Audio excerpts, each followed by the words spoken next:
Dando continuidade ao direito aplicado à igreja, capítulo 11, vai nos falar sobre culto ao ar livre ou em lugares públicos. É interessante isso. Já falei, dei alguns exemplos em outros vídeos anteriores, mas a gente ainda vai trabalhar sobre isso aqui, tá? Vamos analisar a liberdade de reunião e de manifestação pública, inclusive para fins religiosos. A Constituição Federal, no artigo 5º, inciso 16º, dispõe que todos podem reunir-se pacificamente, sem armas, em locais abertos ao público, independente de autorização, desde que não frustrem outra reunião anterior convocada para o mesmo local, sendo apenas exigido prévio aviso à autoridade competente. Ou seja, posso fazer reunião? Posso. Aí eu chego numa praça para fazer um ar livre e tem lá uma outra atividade. Não posso. Até posso se a minha atividade não vai atrapalhar aquela atividade. Até posso. Mas eu, como líder daquele grupo que quer fazer aquele ar livre, que quer fazer aquele culto, procura a pessoa responsável por aquele outro trabalho que está ali fazendo. Se a pessoa fala, não tem problema, não, pode fazer. Até posso, desde que não atrapalhe. De novo, todos podem reunir-se pacificamente, sem armas, em locais abertos ao público, independente de autorização.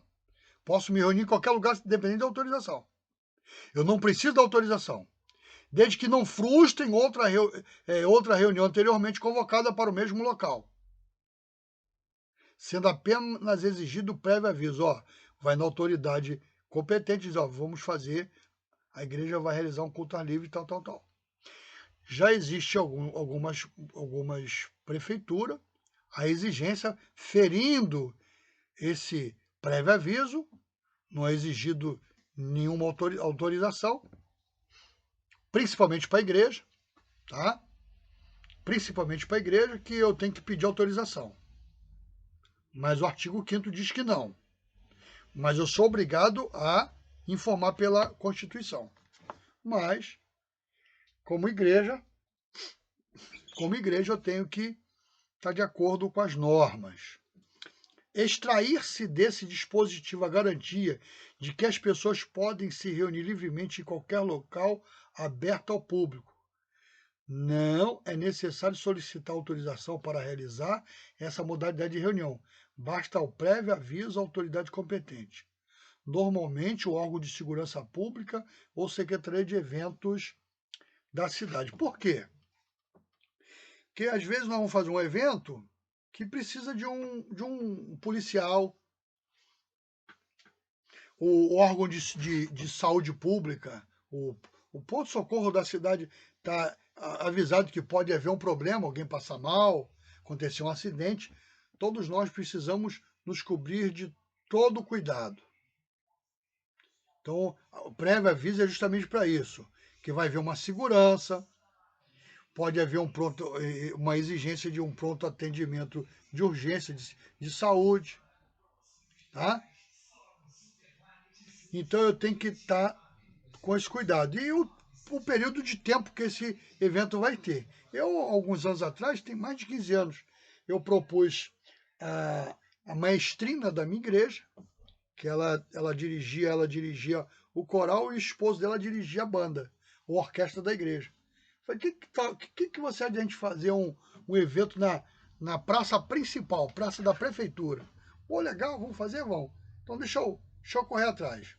Como é um evento que precisa de um tempo para elaboração, eu fui na prefeitura, no órgão próprio, no setor próprio, expliquei lá a pessoa que me atendeu o que eu queria, ela falou, não tem problema nenhum não, mas dá um pulo em tal repartição para saber se tem algum evento, se já tem alguma coisa marcada, para abrir a agenda. Aí fui lá, olhei, tinha lá uma data lá que não tinha ninguém, aí reservei aquela data.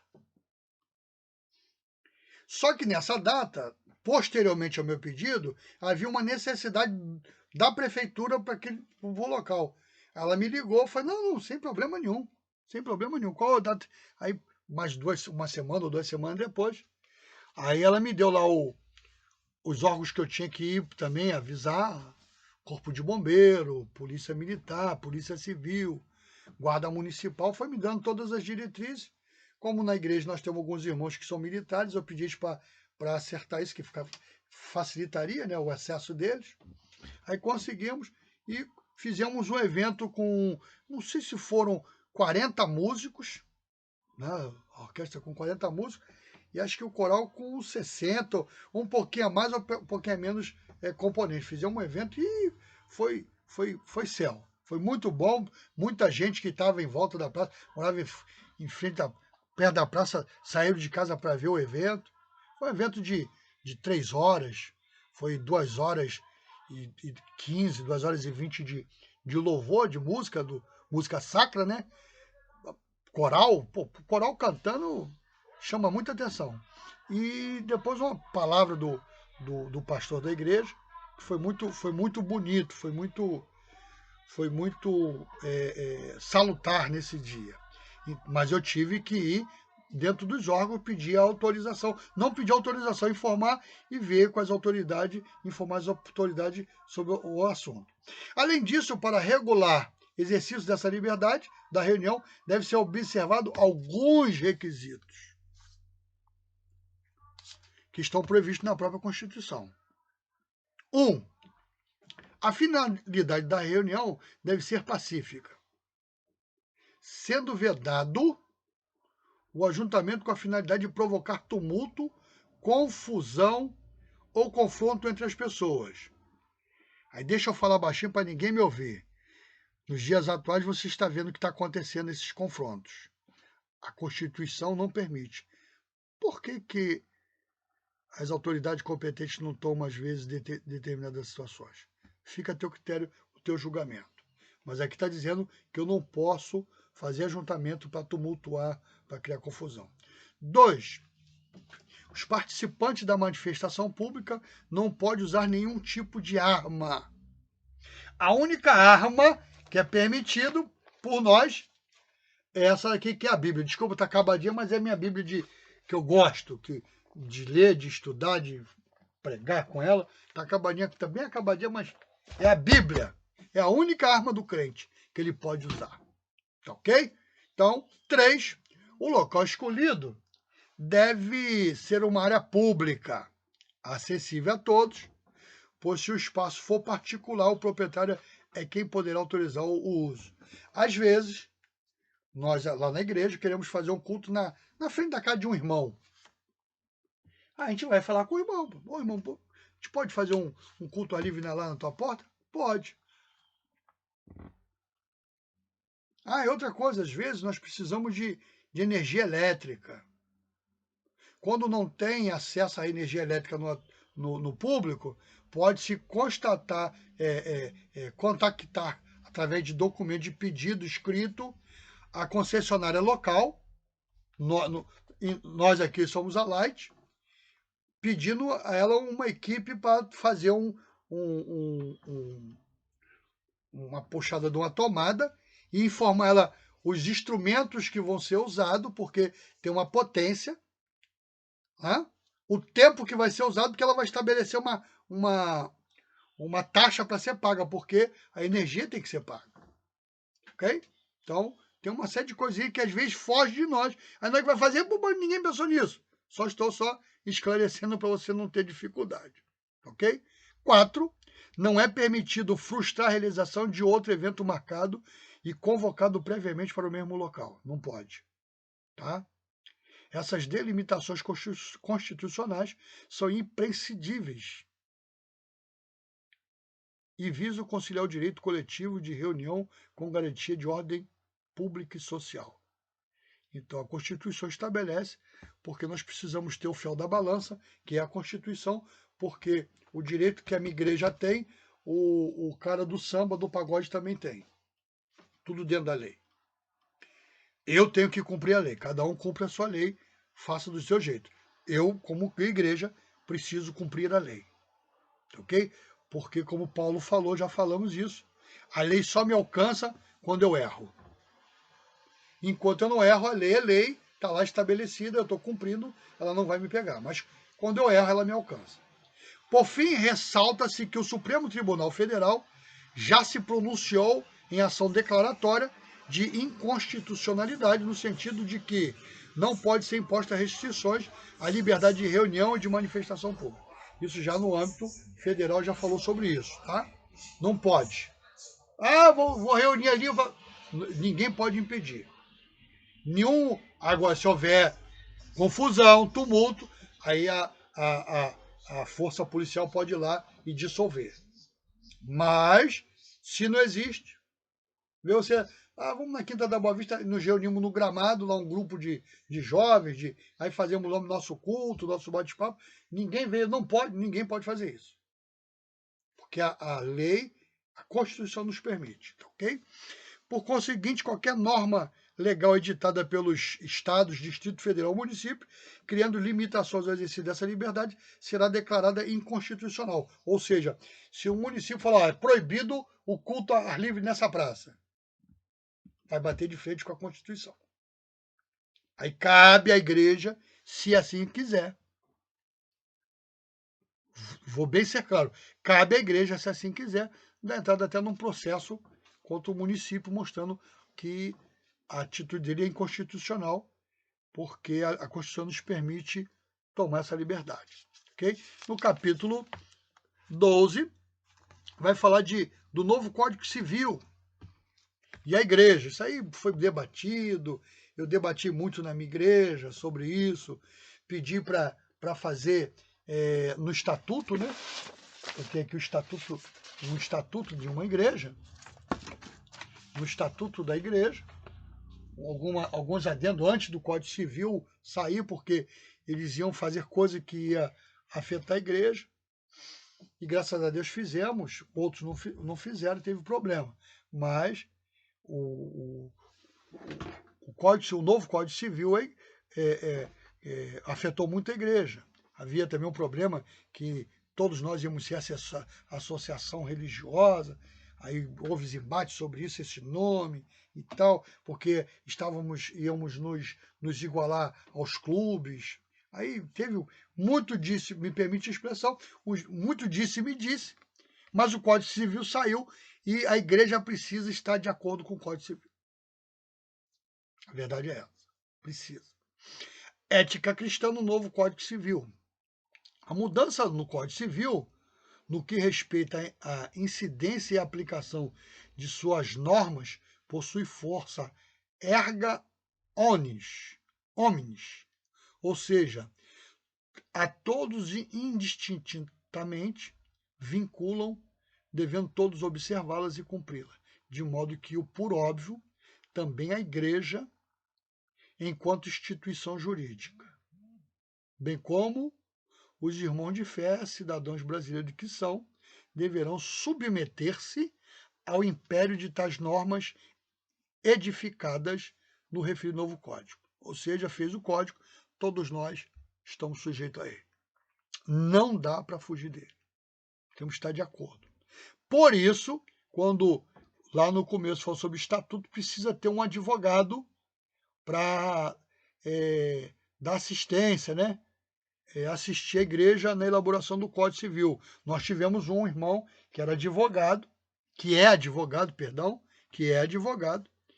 e ele foi o relator do nosso estatuto e bateu, e chamamos outros irmãos também advogados, porque às vezes uma cabeça só não é muito boa, é bom colocar outros, porque uma coisa foge a um, outra coisa foge a outro, então chegamos a um denominador comum, para nós estarmos de acordo com o Código Civil que foi estabelecido.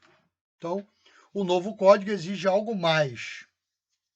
No artigo 422 do novo Código, o legislador trouxe a norma o princípio da boa-fé objetiva que, trocando em miúdos, exige que nas realizações contratuais haja principalmente os deveres de informação e de colaboração e de cuidado pressuposto imprescindíveis e socialmente recomendáveis, como a fidelidade, a honestidade, a lealdade, a colaboração e o zelo. Olha só como ele abrange as coisas. Está falando sobre a fé objetiva. Na fé objetiva, eu tenho que mostrar fidelidade, honestidade, lealdade, colaboração e zelo. Não tinha isso. Isso, apesar que na igreja séria, onde o cabeça é Cristo, nós já temos o nosso código, que ele não muda, ele é imutável, que é a palavra de Deus. Então, todos que andam de acordo com o código de Deus, com a lei estabelecida por Deus, todos os códigos que os homens for estabelecer, que não venha a impedir a gente de cultuar a Deus, né? Não é difícil de nós cumpri-lo. Enfim, trouxe um sentido ético à norma, sobrepujando ao tecnicismo da letra jurídica e morta. Então, isso é bem abrangente. Em suma, a partir do novo Código Civil brasileiro, o negócio não basta ser legal, terá de ser obrigatoriamente moral. É aí que mora o perigo. Esse que é o problema de muitos. Precisamos estar dentro da legalidade, mas da moralidade. Nós vamos ver aqui que vai ter coisas que é condenado pela Bíblia, que o Código Novo diz que não tem problema, que antigamente dava até cadeia, hoje não dá mais. Antigamente perdia direitos, hoje não perde mais. Aí eu tenho que entender essa obrigatoriedade moral. Mas deixa eu falar, tal inovação nos remete à Bíblia Sagrada, que desde os tempos de Moisés e de Salomão, e portanto muito antes de o novo Código Civil, muito antes do novo Código Civil, sempre cuidou de exortar o homem à observância das condutas éticas. Deuteronômio capítulo 19, capítulo 16, versículo 19. Vamos dar. Eu tenho que ler, agora eu vou ter que ler porque far-lhe-eis como... Perdão. É 16, versículo 19. Estava lendo 19, versículo 16. Deuteronômio, capítulo 16, verso 19. Não torcerás o juízo, não farás acepção de pessoa, nem tomarás suborno, porquanto o suborno cega os olhos dos sábios e perverte as palavras do justo. Então, estou falando aqui, o novo código está dizendo que tem que ser legal e moral. Aí agora o moço aqui, o nosso comentarista fala isso, olha só. Aí você, por favor, não sei aonde está isso, você vai ver isso na nossa vida pública, tá? Não torcerás o juízo. Tem coisas que você é o inocente e o pessoal bota você como culpado. Não torcerá o juízo. Não farás acepção de pessoa. Pô, mas o Paulo é meu amigo, pô. Como é que eu vou ajuizar contra ele? Ah, mas esse cara tem dinheiro, o outro tem menos dinheiro, é pobre. Como é que eu posso ajuizar contra o cara que tem mais dinheiro e menos? Não farás acepção de... Ah, mas esse é de cor. Tudo acepção de pessoa. Ah, esse é... Não pode ter acepção de pessoa. Nem tomarás suborno. Olha só. Eu vou até parar por aqui para não pecar. Para não pecar. Tudo. Moral. Papai, uma vez, estava brigando com um vizinho sobre o problema de uma mangueira que ele plantou encostado no muro do vizinho. Levantou o muro do vizinho, aí a raiz saiu na área dele, quebrou a calçada na área do vizinho. Aí o vizinho foi lá falar com ele. E ele discutiu, achando que não estava errado, aí veio pedir minha opinião. Eu falei, o senhor está errado, pai. O senhor está errado. O senhor está prejudicando o teu vizinho, o seu Valdemiro, na época. O seu Valdemiro ainda era vivo nessa época. O filho, mesmo o pai estando errado, ele tem que estar de acordo. Eu falei, não é isso que o senhor me ensinou na minha vida, não, pai. O senhor me ensinou a ser justo. Pessoa justa. Não ofereço para meu pai. Eu não posso. Não posso e não devo ir contra o correto e contra o legal.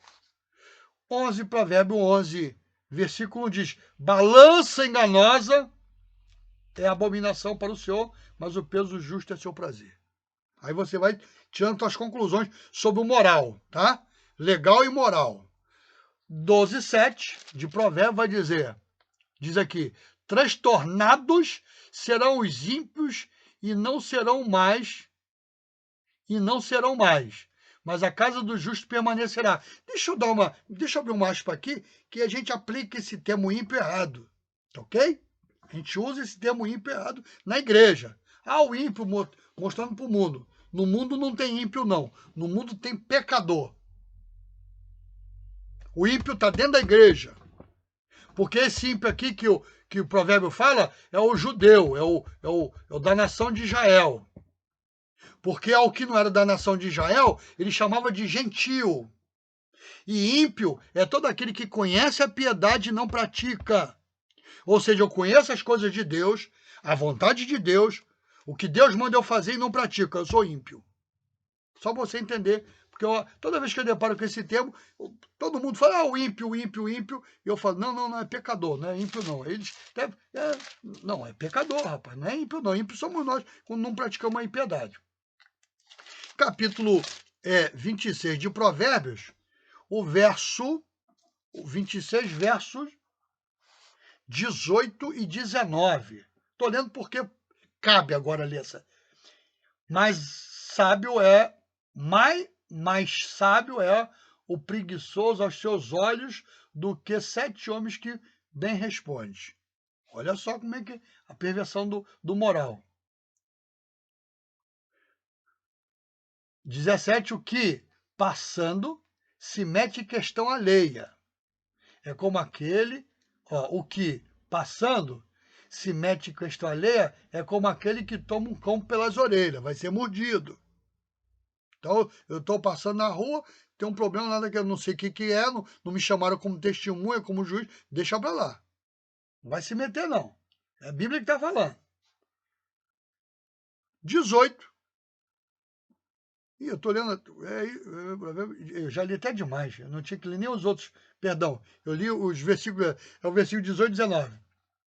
Como o louco que lança de si faísca, flecha e mortandade, assim é o homem que engana o seu próximo e diz, fiz isso por brincadeira. Bíblia. E tem ainda em Eclesiastes, deixa eu pegar aqui no Novo Testamento, que alguém pode dizer, mas está usando só Antigo Testamento, deixa eu pegar aqui, Filipenses 4:5. Deixa eu pegar aqui Filipenses 4:5. Espera aí que eu já estou chegando lá. Filipenses 4:5. Cadê? Tirado daqui Filipenses? Não, tirado. Filipenses 4:5. Seja a vossa equidade notória a todos os homens, perto está o Senhor. Ou seja, a minha balança. Equidade quer dizer justiça. Tá? Equidade quer dizer equilíbrio. Então, a minha equidade tem que ser, a minha balança tem que ser notória. O meu julgamento tem que ser notório. O meu julgamento tem que ser justo. É isso que está dizendo aqui em Filipenses 4:5. Tem umas outras referências aqui em Efésios 4:5 também. Carta de Paulo aos Efésios 4:25. Pelo que deixai a mentira e falai a verdade, cada um com o seu próximo, porque somos membros um dos outros. Bíblia. Eles precisam fazer a lei para estabelecer a lei e a moral. Nós já temos a lei e a moral na nossa vida. Então vamos andar de acordo. Porque aí é fácil. Cumprir a lei do homem é fácil. Se eu estiver dentro da lei de Deus, é fácil cumprir a lei do homem. Quando eu tiver alguma dúvida, eu vou para os anais. Vou para os códigos e tal, vou analisar. Mas cumprindo a lei de Deus. Às vezes você está dentro do ônibus, abrindo aspas aqui, você está dentro. Aí entra um policial, dando geral em todo mundo. Quando chega perto de mim, eu falo assim, senhor Tu tem documento? Tem, tá aqui. Pode abrir a bolsa? Posso. Não devo nada. Não carrego nada ilícito. E ele está me dando segurança, porque naquele momento pode estar dentro daquele ônibus um cara armado que vai me assaltar. E naquele momento Deus providenciou aquele policial para dar geral em todo mundo, inclusive em mim, para minha própria segurança. Então, estou em paz, fico em paz. E quando chegar em casa eu vou agradecer a Deus pelo cuidado que ele tem de mim. Lei, moral, é isso que ele está falando aqui, ó. Voltando lá, só para a gente ler de novo. Cadê onde que eu li? Em suma, a partir de um novo Código Civil brasileiro, o negócio não basta ser legal, terá que ser obrigatoriamente moral. Deixa eu ficar quieto, porque eu posso infringir a lei. Quando, às vezes, num comentário nosso, a gente pode infringir a lei. Então, família, casamento e união estável. Minha igreja estava preocupada com essa união estável. Algumas igrejas. Aí, nós colocamos no nosso estatuto que, se casado, tem que apresentar certidão de casamento. Você tem duas situações, solteiro ou casado. Se casado, eu tenho minha esposa, minha família, então me traga a certidão de casamento. Mas a união estável, então não fique chateado com a gente, mas o nosso estatuto não permite união estável. Isso é estabelecido no nosso estatuto. Aí o código. Um outro aspecto relevante no novo Código Civil, de suma importância que a igreja esteja atento, é a questão da união estável, do concubinato puro, ou seja, união não adulterina e não incestuosa entre homem e mulher, que convive sob o mesmo teto a tempo razoável, sem casamento, duradoura, contínua, com a intenção de construir família. Vamos ver o que a lei diz. O novo Código tratou o assunto no artigo 1723 e 1727, registrando o disposto contido na Constituição de 1988. Inciso 3 do artigo 226 e na Lei 9.278 de 1996, que equiparou, colocou em pé de igualdade a união estável e a família. Em outras palavras, para a Constituição Federal, novo Código Civil, a ideia de família, marido, mulher e filhos, não necessariamente necessita passar pelo casamento. Bastou a união entre homem e mulher, com a peculiaridade descrita acima, tem-se uma família, pronta e acabada, independente de casamento. Já o instituto jurídico casamento é tratado no novo Código, no artigo 1511 ao artigo 1582. Assim, a união estável é a entidade familiar prevista na Constituição Federal de 1988 e ratificada pelo Código Civil, protegida pela lei. Aí eu vou falar não sou advogado, conheço um pouquinho de lei, mas eu entendi que a lei, a união estável foi uma arrumação para dar cunho jurídico ao concubinato. Ou seja, às vezes a pessoa mora com a pessoa há muito tempo, quando morre não tem direitos, e a união estável vem dar direitos a ela juridicamente. Eu entendo dessa forma.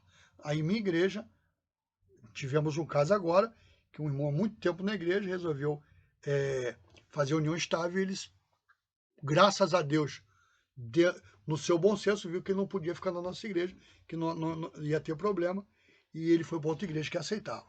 Aí isso é pessoal, é da igreja. Se no estatuto dela diz que pode aceitar como membro, cada um. Eu tive um pastor que precisava batizar uma pessoa, e na igreja dele disse que não podia ser concubinato, tá?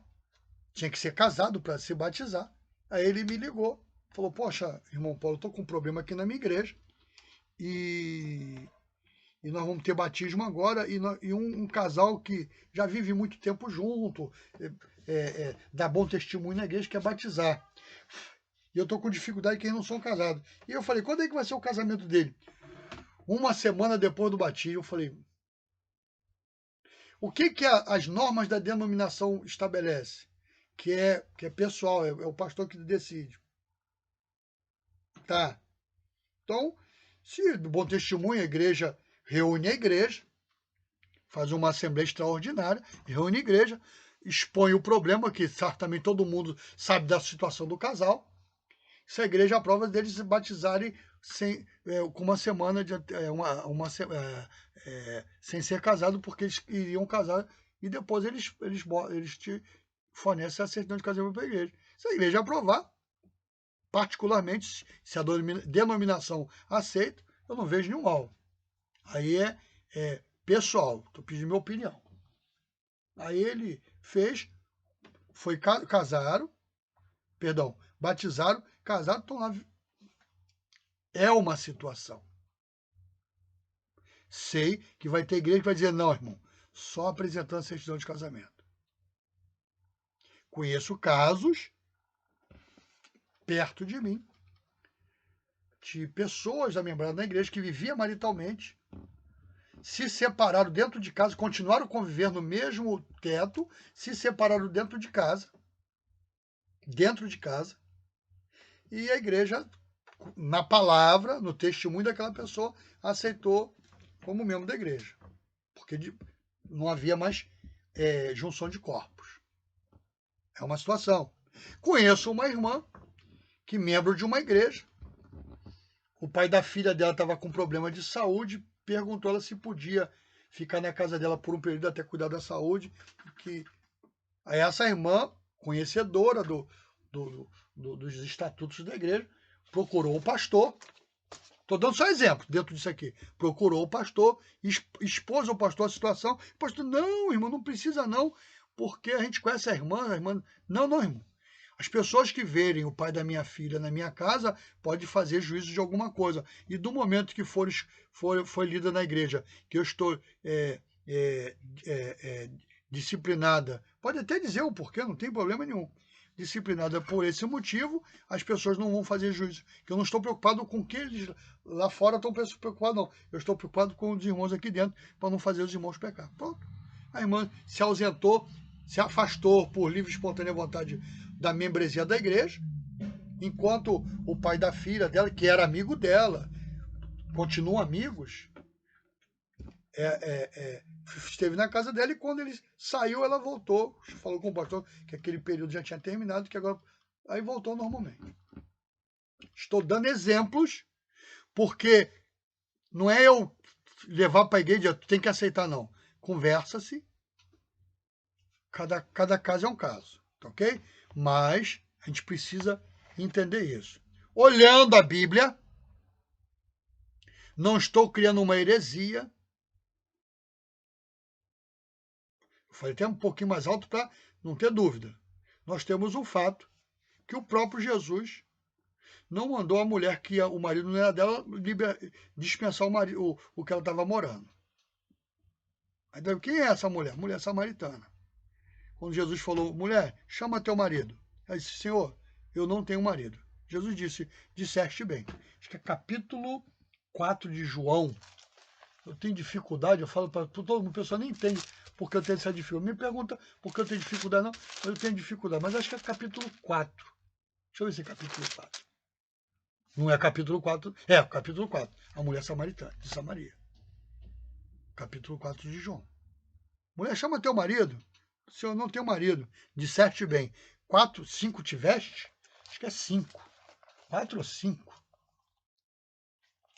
Cadê? Cadê a mulher? Cadê a mulher? Agora vem a hora. Eu sei o que falo. Do cântaro. Vieram seus discípulos, sou o Senhor. Isso, versículo a partir do versículo 16. Disse-lhe Jesus, vai, chama o teu marido e vem cá.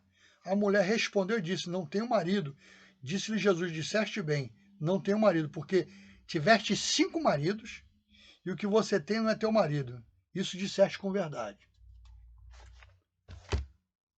Quer dizer, aí, aqui não vai dizer nada que o Jesus falou, ó, vai lá e larga o teu marido. Então, isso é pessoal.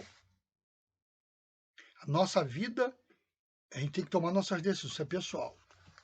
E ela foi, falou para ele, e ele disse depois que não é acreditar porque ela falou, mas porque ele viu. Então, existem situações e situações. Não vou entrar no mérito do assunto, que eu posso falar alguma coisa que algum pastor, até mesmo da diretoria do IB, pode não gostar, porque esse é cunho pessoal, tá bom?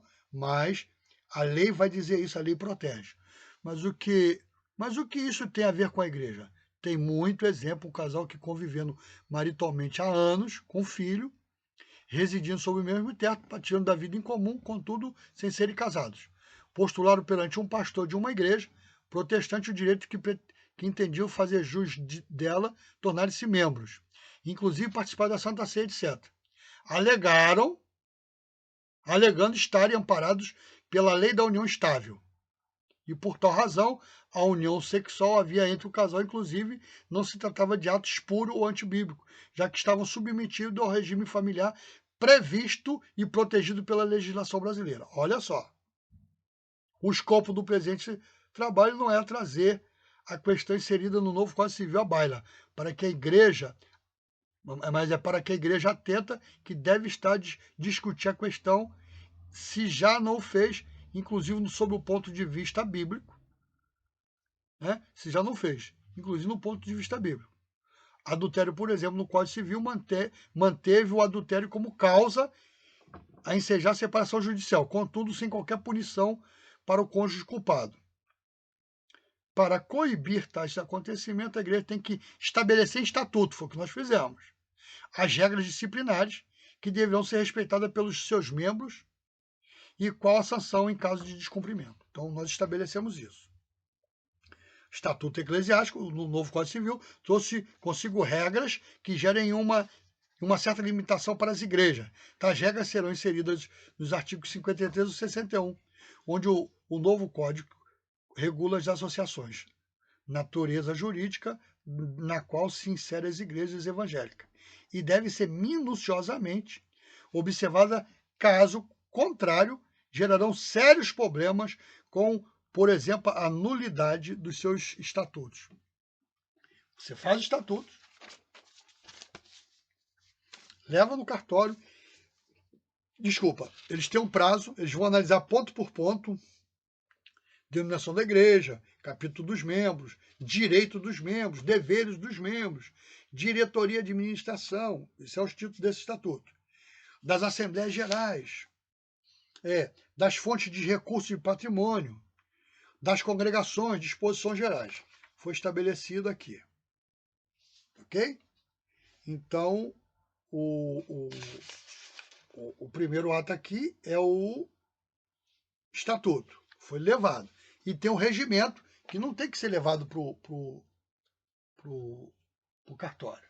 Porque vai falar de algumas coisas que não precisa estar no estatuto. Que é de cunho da igreja, interno da igreja. Porém, no estatuto vai estabelecer que aquilo que não foi tratado no estatuto da igreja será tratado no regimento interno e nas suas assembleias gerais ordinárias e extraordinárias. Porque às vezes você esqueceu de botar alguma coisa e numa assembleia, numa reunião de ministério, no caso da igreja, estabelece alguma coisa que não está nem no estatuto nem no regimento, e depois de aprovado pelo ministério, é levado para a assembleia ordinária, né? Que geralmente as igrejas elas realizam uma vez no mês, as ordinárias, e pode, ou de 2 em 2 meses, 3 em 3 meses, aí está estabelecido até no estatuto, as assembleias, o tempo das assembleias, ou em extraordinária, sendo convocado. Ó, esse assunto assim, que não está no estatuto, o Ministério viu por bem colocar para não ter problema. A igreja aprova, aí existe o quórum, né? Dependendo do assunto, existe um quórum, aí o quórum está correto, está beleza. Se a maioria, 2/3, dependendo do assunto, tem 50% mais um, dependendo do assunto, e vai ter assunto que é 2/3 mais um. Geralmente fala de diretoria, de presidência de igreja, tá? Esses 2/3 mais 1. Então, eu preciso que o estatuto estabeleça essas regras. Senão, eu vou ter problema. E no caso da união estável, estabelece lá que para se tornar membro da igreja vai ter que apresentar certidão de casamento e não união estável. A igreja não aceita a união estável. Se passando pelo cartório, pelo crivo do cartório, pelo crivo da lei do Estado e do município, depois de aprovado, é só sancionar, ok? O estatuto deverá conter todas as hipóteses que poderá gerar a exclusão do seu membro, ainda que em seu artigo 57 faz menção à justa causa. Só pode ser excluído por justa causa. Isso aí é um outro assunto que daqui a pouco a gente fala sobre isso, sobre exclusão e perdão. Exclusão deverá primeiro ser justa causa, ou seja, é imprescindível que seja feita esta modificação do estatuto, que seja levada a conhecimento de todos os seus membros, para que não venha posteriormente alegar desconhecimento. Deixa eu colocar uma coisa aqui. Vou falar da minha igreja. Quando nós estabelecemos o estatuto da igreja, o regimento interno, tivemos o cuidado, aí que detalhe, cada igreja tem a sua diretriz, as suas ordenanças. A minha, na reunião da renovação do estatuto, da reforma do estatuto, conversamos com a diretoria da igreja, estabelecemos que cada membro não, porque ia ficar muito custo, ia ser um volume muito grande. Cada família da igreja receberia um estatuto. Às vezes tinha família que tinha 4, 5 membros na igreja, então fazer 5 não, faz 1, e na promulgação do estatuto foi lido tudo, ponto por ponto, explicado para aprovação, ponto. E de vez em quando, lá marcado lá o período, a gente faz uma reunião e lembra pontos básicos, pontos basilares do estatuto que precisa cada membro ter conhecimento. Então, isso são estabelecidos na igreja. Por causa disso aqui, ó, precisamos de todos os seus membros para que não venha posteriormente alegar, eu desconheço. Até na aula de novos convertidos, não tem lá a aula de novos convertidos antes do batismo, é importante o instrutor ou alguém indicado pela direção da igreja falar sobre o estatuto da igreja, porque na ficha de adesão para o batismo ou de adesão para se tornar membro da igreja, é importante aquela pessoa que está chegando ter conhecimento do estatuto. Importante. Porque ela pode alegar, eu não conheço. Só para você ter uma ideia. História que aconteceu, uma jovem veio me perguntar, irmão Paulo, é pecado isso lá atrás, tá? Assembleia de Deus da década de 80. Irmão Paulo, é pecado usar um brinco, uma pulseira, um cordão? Eu falei, não. E por que na igreja é proibido, não pode? Eu falei, você já teve conhecimento do estatuto da igreja, do regimento? Ah, já. Então, lá estabelece esses parâmetros. Então, quando você se tornou membro, você veio de outra igreja, você chegou aqui na igreja, falou para você como funcionava a igreja e você concordou em ficar na igreja. Então, no momento que você concordou na igreja, você deve andar de acordo com as normas da igreja. Não é assim, empresa? Na empresa que você trabalhou, você podia atender um cliente, até com uísque na mesa, fornecer a eles com uísque, para um bom papo, para ter uma amizade, para você conseguir o que você queria. Só que você foi para outra empresa com o mesmo serviço e lá diz que é proibido. Você vai dar o uísque para o teu cliente? Então, existem normas. E as normas, quando eu tenho conhecimento das normas, é para eu estar de acordo. Então, se você usar, você está infringindo a lei da igreja. Você quer usar? Vai para outra igreja. Simples. Falei isso para ela. Sem problema. Isso não vai mudar a tua comunhão com Cristo. Sou bem claro nas minhas colocações. Ok? Também é importante ressalvar que no momento da elaboração das regras disciplinares, sejam evitados termos genéricos, ambíguos, que possam gerar diversos entendimentos, tais como pecado. É pecado. Não. Tem que estabelecer direitinho para não ter problema, tá? Atitudes contra a palavra de Deus, etc. Em suma, o Estatuto deverá, ao máximo, procurar especificar muito bem qual a conduta será passiva de sanção. Sugere-se que o regimento disciplinar seja dado ciência para cada membro. Um outro aspecto pertinente ao Estatuto trata do novo Código. É o da responsabilidade do pastor. Os pastores passam a ter maior responsabilidade pela administração financeira e irregularidade havidas em suas congregações terão de responder. De modo que as igrejas deverão ater-se a uma contabilidade irrepreensível do seu movimento financeiro, observando o recolhimento da previdência social de seus empregados, dos ministros quando dedicado integral à igreja, já que são considerados contribuintes obrigatórios. Declarar o imposto de renda da igreja, dos membros da diretoria e do pastor. Manter atas em livros próprios, escritura pública dos bens imóveis, inventários, controle de responsabilidade sobre veículos deixados no estacionamento da igreja, já que em caso de furto a igreja poderá ser demandada judicialmente e terá de indenizar o prejudicado. Atentar, sobretudo, aos direitos de vizinhança e do impacto ambiental, especialmente sonoro. O que acontece? O pastor, tem gente que quer ser pastor presidente. Aquele que deseja o episcopado, excelente coisa deseja. Vai falar, Paulo diz isso numa das suas cartas. Beleza, tá bonito. Poxa, é excelente. Mas o pastor presidente, se a igreja tiver problema financeiro e tiver que pagar alguma causa na justiça, tiver que fazer e a igreja não tiver a condição de arcar, é colocado o patrimônio da diretoria para pagar. Código Civil. Vamos lá de novo. Os pastores passam a ter maior responsabilidade pela administração financeira e irregularidade havida em suas congregações. E terão que responder. Qualquer coisa. Juridicamente e financeiramente. O pastor responde financeiramente com o tesoureiro e administrativamente com o secretário. Responde. Certa vez, um dos tesoureiros da igreja estava conversando comigo sobre uma prática na igreja. E eu falei, rapaz, isso é perigoso. Isso é perigoso. Vamos conversar. E conversei, pastor, a Receita Federal e a Polícia Federal vai chegar aqui e vai te levar preso. Por quê? Porque está tendo lavagem de dinheiro na igreja. Como assim está tendo lavagem de dinheiro? Falei muito claro. Sou muito claro nas minhas coisas.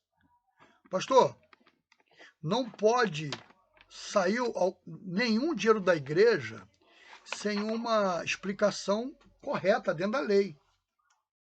Se eu preciso de pagar uma conta de luz, minha conta de luz, eu não tenho condição de pagar a conta de luz, senão vão cortar. Quem pode me dar o socorro é a igreja.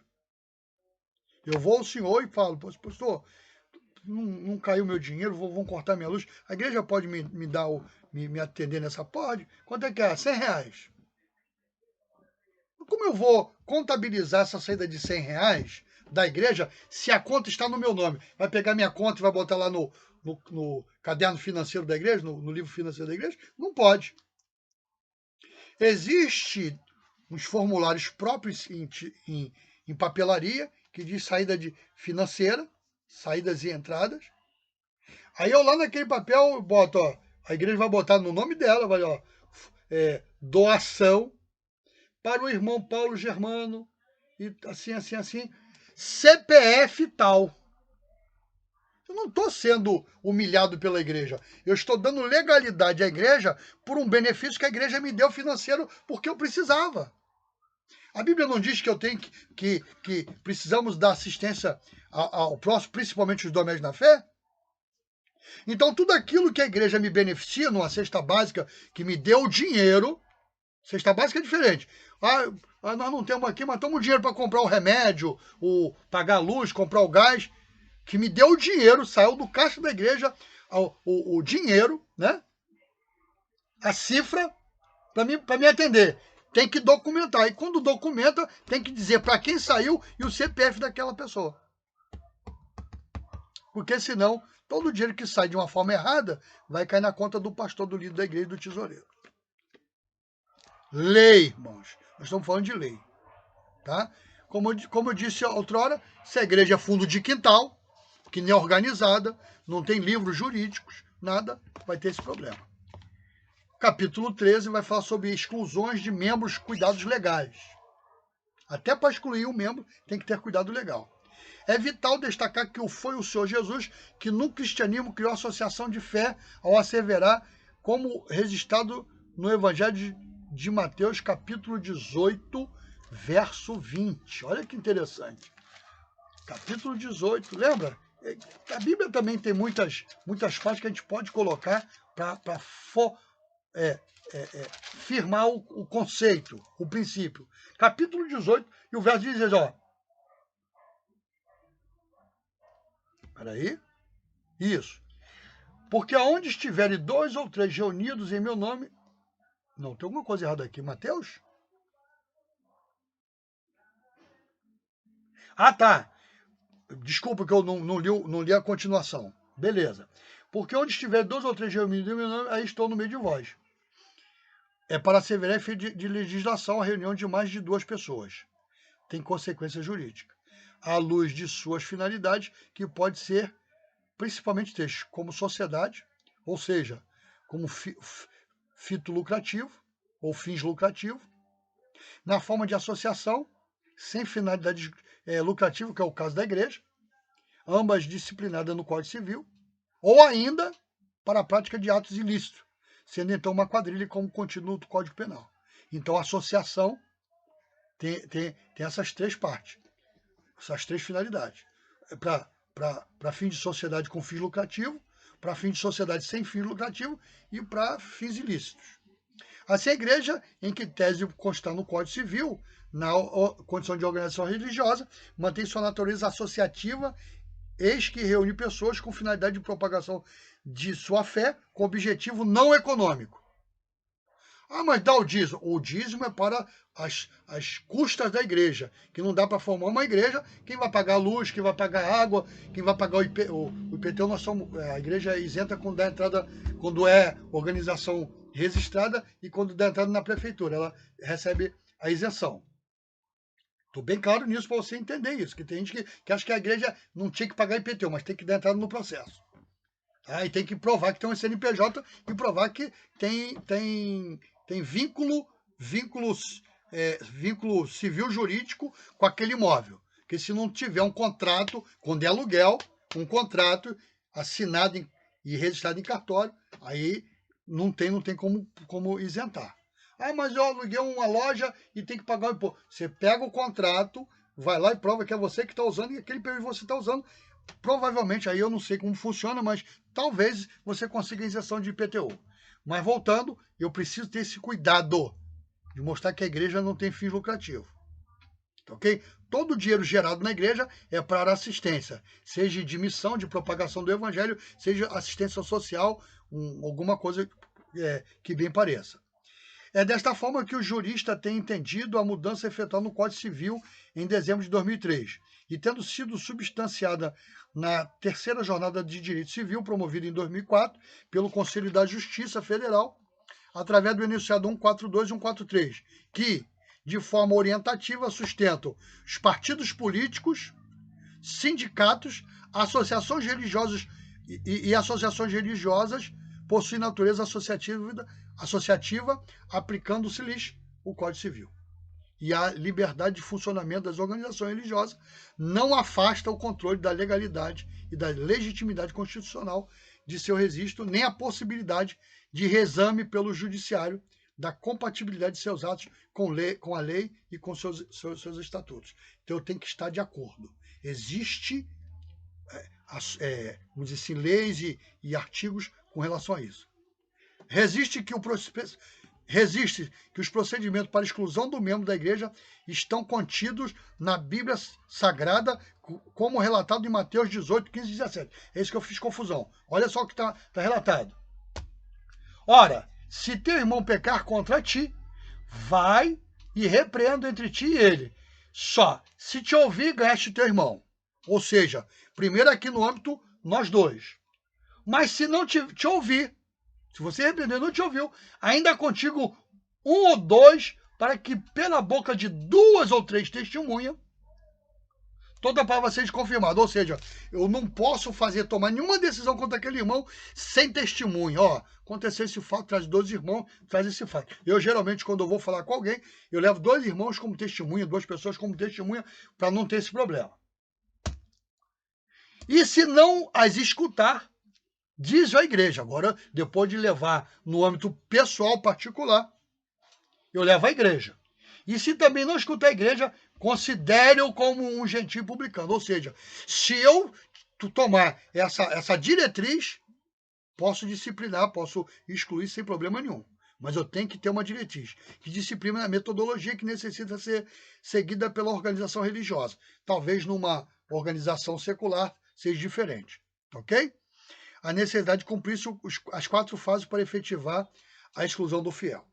A Constituição Federal de 1988 consagrou os princípios constitucionais que concretizam a garantia da dignidade da pessoa humana, que são da presunção de inocência, ampla defesa, o devido processo legal, o contraditório, inclusive o recurso de decisões à instância superior, assegurando que os associados eclesiásticos têm o seguinte direito. 1. Direito a ter ciência do que está sendo acusado. Eu não posso excluir alguém sem dizer, ó, tu cometeu isso, isso, isso, qual é a sua defesa? 2. Direito de seus acusados, prove as alegações. Os acusadores. Não é o que recebeu a acusação, não. É os acusadores. Eu tenho que provar que aquilo que eu falei daquela pessoa está correto.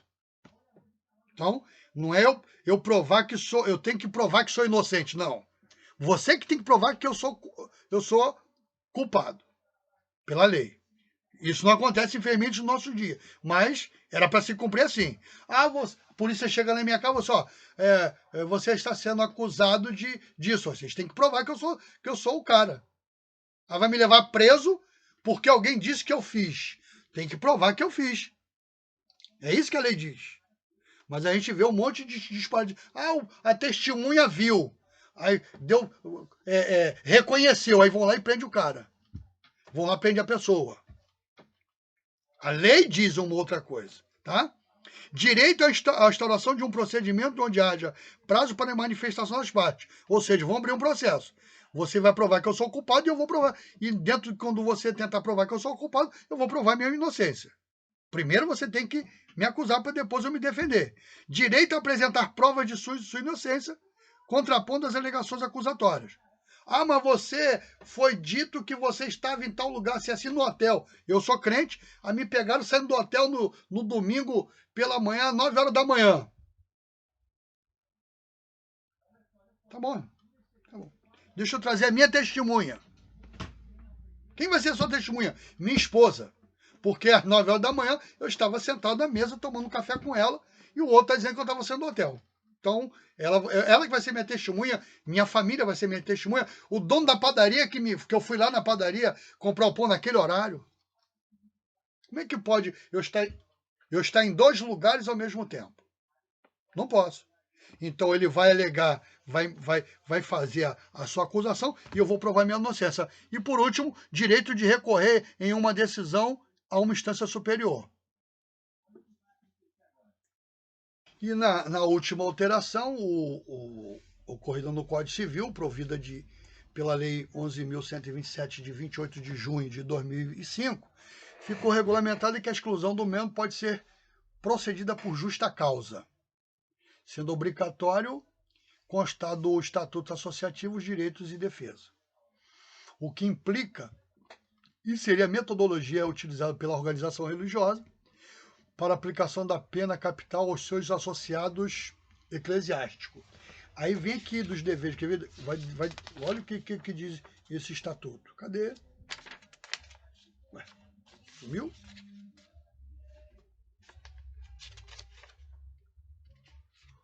Cadê? Para a gente não falar bobagem. Mas está aqui. Das medidas disciplinares. Aí estabelece aqui até esse Mateus 18, que está aqui.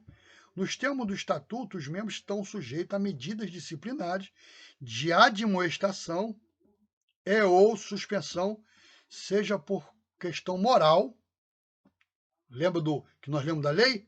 Tem que ser legal e moral. Moral, espiritual ou doutrinária, observado os preceitos bíblicos de Mateus 18. Tem que ter testemunha. Timóteo, 1 de Timóteo, Gálatas, Mateus 18, Timóteo capítulo 2, primeira carta de Paulo a Timóteo, capítulo 2, verso 9 e 10, carta de Paulo aos Gálatas, capítulo 6, versículo 1. Vamos ver, vamos ver o que está escrito aqui. Eu sei de cabeça, mas eu gostaria de ler. 6:1 de Gálatas. Interessante isso aqui. Olha só. 6:1 de Gálatas. Irmãos, se algum homem chegar a ser surpreendido em alguma ofensa, vós, que sois espirituais, encaminhai o tal com espírito de mansidão, olhando por ti mesmo para que também não seja também tentado. Ou seja, levar a carga um dos outros, Então, você vê que podemos, enquanto ver algum irmão em infração, pode, mas eu tenho que saber como lidar com essa situação. Não é sair fazendo os impropérios, essas coisas todas. A admoestação implica em repreensão reservada, vai até o irmão. A suspensão da comunhão com a igreja imposta pelo pastor presidente ocasiona a supressão de direitos do membro por 30, 60 ou 90 dias, tais como participar do memorial da Santa Ceia, assistir às reuniões administrativas, reuniões de treinamento, A admoestação ou suspensão será aplicado nos casos de desídia no desempenho das funções eclesiásticas e na inobservância de práticas geralmente adotadas pela igreja, aí conforme a relação, aí vai dizer quais são essas coisas. Inclusive, nós botamos no nosso estatuto o desligamento do hall de membros, além dos casos já previstos, também se dará por prática de probidade administrativa e prevaricação, ou seja, quem não administrar direito as coisas de Deus pode ser disciplinado. Prática de atos contrários às doutrinas bíblicas, adultério, fornicação, prostituição. Aí tem os versículos bíblicos. Êxodo capítulo 20, verso 14, homossexualismo, Levítico 18, 22, 20, Levítico 18, 22 e 20, versículo 13, Romanos capítulo 1, versículo 26 ao 28, feitiçaria, que vai de contra aos preceitos bíblicos, e suas ramificações, Apocalipse 22, 15, Gálatas 5, 19. Então, a falta de comparência, de comparecer consecutivamente e injustificavelmente por 3 meses ao memorial da Santa Ceia implica em suspensão. Uma comissão será enviada ao faltoso para aconselhamento. Inalterada a situação, a igreja deliberar sobre o desligamento. Ou seja, o irmão sumiu da igreja, não dá satisfação. A gente não sabe o que ele está fazendo. Então, cabe a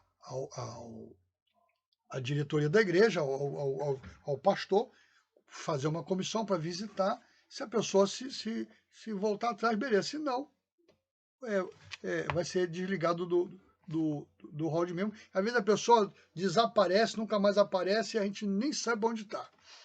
Isso acontece na maioria das igrejas.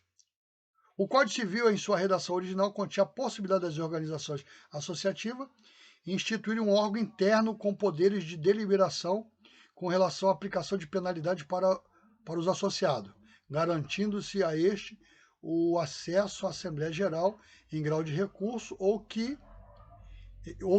em que pese suas recentes alterações, permanece,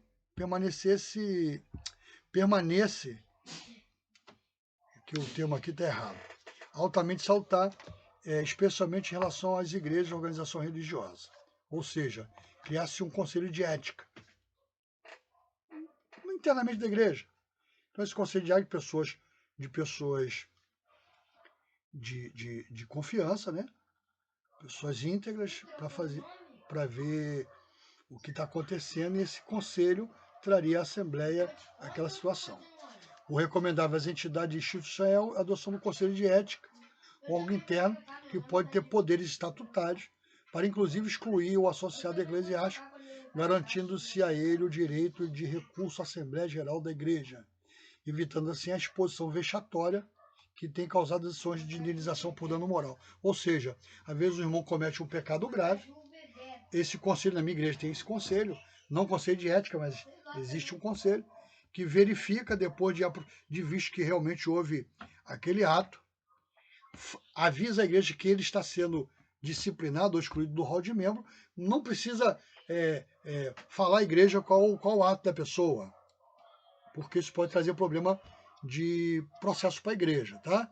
Mas, se alguém quiser saber, vai em particular, mas o interessante é não expor a vida das pessoas, ok? Então, esse conselho faria isso.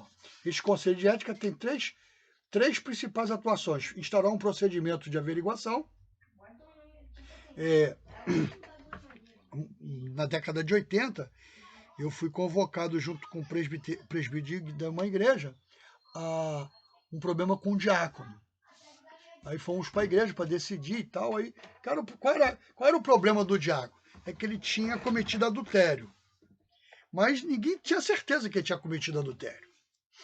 Aí eu como membro da igreja ainda, não era nem mas o pastor me fez questão de eu estar presente.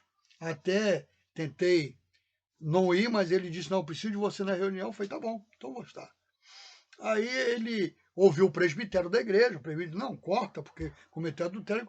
Aí depois de ouvir todo o presbitério, ele me pediu a opinião. Eu falei, mas pastor, o presbitério já decidiu. Aí ele, não, mas eu quero a tua opinião. Eu falei, já foi feita uma averiguação? Já foi levado uma comissão na casa dele para ouvir dele se é fato ou não? Aí o pessoal disse, não. Então, eu mandaria no caso que é diácono, 2 presbíteros na casa dele, ouvir dele o relato. Se ele confessar o erro, disciplina. Se ele colocar dúvida, chama quem levantou o problema. E vamos discutir o assunto. Então, é isso aí. Primeiro, a averiguação. Recebendo a insinuação comprovada à luz de Deuteronômio 19:15, que são as 2 testemunhas. Não posso acusar ninguém sem 2 testemunhas. Segundo, ouvindo o insinuado, depois de ouvir as testemunhas, ouviu o insinuado, concedeu o direito de ampla defesa. O terceiro, emitindo seu parecer conclusivo com relação à insinuação, no qual poderá conter a inocência ou a falta de comprovação da acusação e ainda penalidades proporcionais à falta cometida, tais como advertência, suspensão de cargos ou a pena capital associativa, que é a exclusão da membresia. Então, existem regras. Eu não posso fugir às regras. Porque a igreja, a organização eclesiástica, está sujeita às leis, sujeita a processo. Enfatizamos que as igrejas permanecem com o direito de proceder à exclusão de um membro que não esteja atendendo os princípios defendidos pela organização religiosa, desde que observados os procedimentos bíblicos e jurídicos para exclusão. Eu preciso atender isso. Se eu não atender isso, eu vou cair num erro. Vou cair num erro. Tá? Para que esta, além de atender os ditames cristãos, também tenha legalidade, sendo reconhecido pelo judiciário pátrio, com base em Romanos 13, 3 e 4, que eu vou ler. Carta aos Romanos 13, 3 e 4. Porque, olha aqui, ó, porque os magistrados não são terror para as boas obras, mas para as más. Queres tu, pois, não temer a autoridade? Faze o bem e terás louvor dela.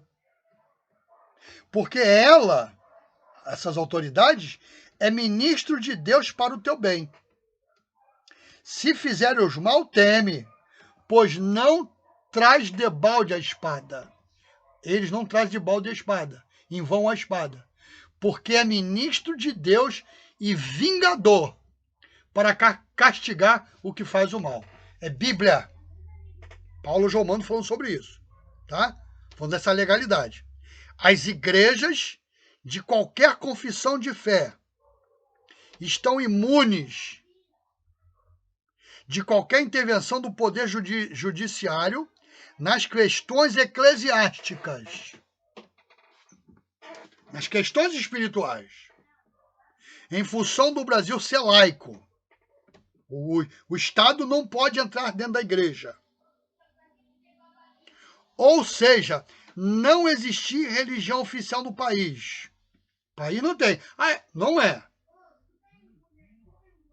Entretanto, nas questões civis, estão submissas ao ordenamento jurídico, à luz do Estado democrático de direito, graças a Deus, vigente no país. Deixa eu dar um exemplo rapidinho que veio aqui na minha memória. Meu irmão aqui, triste, chateado. Puxa vida. Eu falei, o que houve, meu irmão? Poxa, pô, aconteceu um troço na minha igreja, não sei o que eu vou fazer. O que foi? Você sabe que eu sou o responsável pelos equipamentos de som, pela elétrica da igreja, né? Eu falei, sei, pô. A igreja me paga um salário, eu vou lá, tenho a carteira assinada. Já tinha uns 3 anos que esse irmão trabalhava nessa igreja. Eu falei, e aí, o que houve? O pastor me botou no aviso prévio. Eu falei, pô, dentro da lei, pô. Ele não pode te despedir sem te dar um aviso prévio. Paulo. Mas terminou o aviso prévio, ele mandou buscar os meus direitos na justiça. E a Bíblia diz para mim não levar o meu irmão na justiça. Eu parei, pensei e falei, mas meu filho, não é você que está botando a igreja na justiça. É o pastor da igreja. Como assim, Paulo? Ué, não foi ele que mandou você buscar os teus direitos na justiça? E como igreja a gente precisa estar dentro da justiça, rapaz. Precisamos cumprir a justiça. E é justo você sendo funcionário da igreja de carteira assinada, ele te dá todos os seus direitos. Direito às férias, direito a 13º, direito ao fundo de garantia, tudo dentro da lei. Ele não pode te mandar, vai embora, não pode fazer isso. Só se você concordar. Você falar, pô, irmão, a igreja está passando um momento difícil financeiro, o irmão até aqui nos ajudou, mas agora a gente vai ter que despedir o irmão, mas nós não temos condição de pagar a sua indenização. E aí, o que o irmão acha? Você, como servo de Deus, vendo a situação da igreja, não, pastor, me dá aí que eu assino aí o documento. É você. Mas ele mandou você botar a igreja na justiça. Então, irmãos, temos que ter muito cuidado. Porque como servos de Deus na terra, precisamos exceder a justiça dos outros, a justiça do mundo. Precisamos estar dentro da legalidade. Precisamos cumprir tudo conforme a palavra de Deus nos ensina e conforme a lei dos homens nos cobra. Porque é triste. Às vezes a gente vê em noticiário que a justiça entrou na igreja, fez e aconteceu.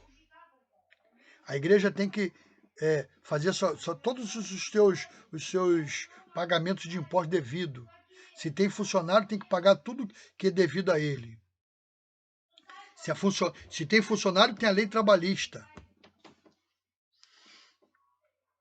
Ok? Então a gente precisa andar dentro da lei. Só você ter uma ideia. Falei só para afirmar. Nós temos isenção de imposto de renda. Mas todo o dinheiro aplicado pela igreja, no nome da igreja, todo o dinheiro recebido dessa aplicação, ele tem que pagar imposto de renda. Porque o dinheiro da igreja não foi estabelecido para aplicar financeiramente. Foi estabelecido para atender às necessidades da igreja, para pagar as suas contas e atender aqueles que têm necessidade. A filantropia.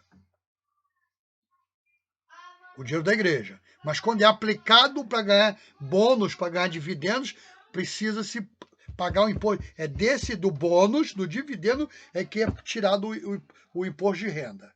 Ou, quando nós abrimos congregações fora do Brasil, fora do território nacional, existe na lei tributária que nós perdemos nossa isenção. Porque eles entendem que quando eu estou mandando dinheiro lá para o missionário, para o dirigente que estiver lá, alguém que estiver lá sendo sustentado por aluguel, por alguma coisa lá, eu estou fazendo evasão de divisa. Aí eu perco a minha isenção, a igreja perde a isenção de imposto de renda. Espero que, com essa explicação, queria eu agora dizer que sou advogado, mas não sou. Mas procuro me estar sempre informado das leis, né, do que está acontecendo no âmbito da igreja, né? Por exemplo, hoje eu faço parte da diretoria da igreja, mas ainda eu tenho que ter conhecimento disso, porque meu nome está relacionado com a organização, mesmo como membro, mas agora como fazendo parte da diretoria da igreja. Então eu tenho que ter muito cuidado, tenho que conhecer. E conhecendo eu tenho que informar os meus irmãos, esclarecer os meus irmãos do perigo de não estar de acordo com a lei.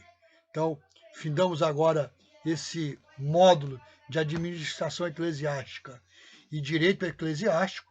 Agradeço a paciência dos irmãos, ok? Dos meus alunos.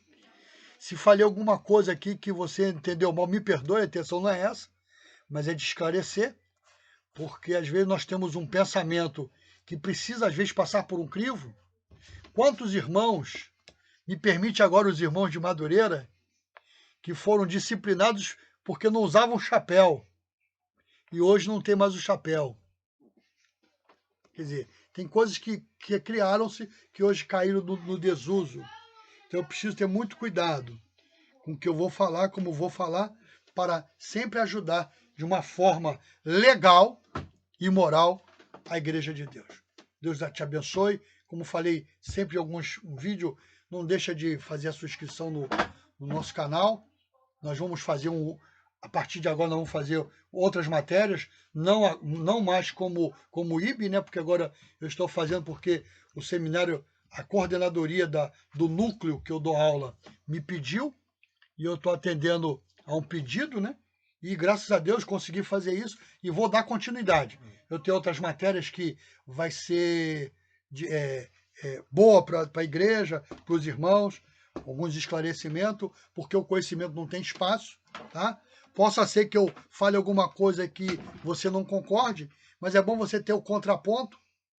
Toda a nossa vida precisamos ter o nosso contraponto, né? Eu ensino que quando os crentes têm razão, só tem um que perde a razão, que é Jesus. Nós temos que dar razão a Jesus e não a nós mesmos, né? Tá ok? Então, faz a sua inscrição, dá lá o seu like, seu joinha, né? O pessoal diz que é o joinha. E toca o sininho para receber os outros vídeos. Vai ser um prazer estar com vocês outras vezes. Devo fazer uma mudança no layout do meu canal, mas isso ainda é projeto. Mas eu conto com a divulgação dos irmãos nos ajudar nesse projeto. A intenção é divulgar a palavra de Deus, ajudar os irmãos, tá? Financeiramente a gente não tem essa pretensão, porque eu tenho o meu trabalho do dia a dia, tá? Mas se os irmãos nos ajudar, chegaremos a lugares mais longínquos, onde não tem informação, não tem seminário. A intenção é essa, para que os irmãos do interior que não tem, o meu desejo era para o interior, né? Dar aula nas igrejinhas simples, aqueles irmãos simples, mas aí a gente precisa ter uma garantia financeira, e hoje nós não temos esse poder, mas hoje nós temos o poder da internet. Quem sabe nós não vamos fazer algo que já nasceu no nosso coração há muito tempo, e a internet vai nos ajudar, ok? Mas para isso eu preciso que o irmão nos ajude na divulgação, tá? Deus abençoe os irmãos, a igreja, a todos quantos ouvirem, né, os nossos vídeos, e faça o seu comentário. Mesmo que você não goste, faz lá. Me dê um feedback. Faz a sua crítica, que tu vai me ajudar a melhorar. A crítica é sempre para melhorar. Eu não tenho dificuldade com crítica, não. A crítica é sempre para melhorar, nunca para piorar. Ok? Deus abençoe a todos.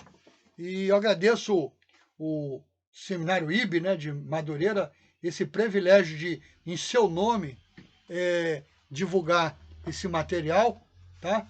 Obrigado pela confiança. Espero que não tenha falado nada que venha em desacordo com a visão dos líderes da Igreja de Madureira, do seminário maior, né, do IB. E espero continuar fazendo parte dessa equipe tão gloriosa que é o ensino da Palavra de Deus, o IB, Instituto Bíblico Ebenezer, ou Ebenezer, né? Nesse nível, agora nós estamos no nível médio, tá bom? Deus abençoe a igreja, os irmãos, e Voltamos a qualquer momento com novos vídeos.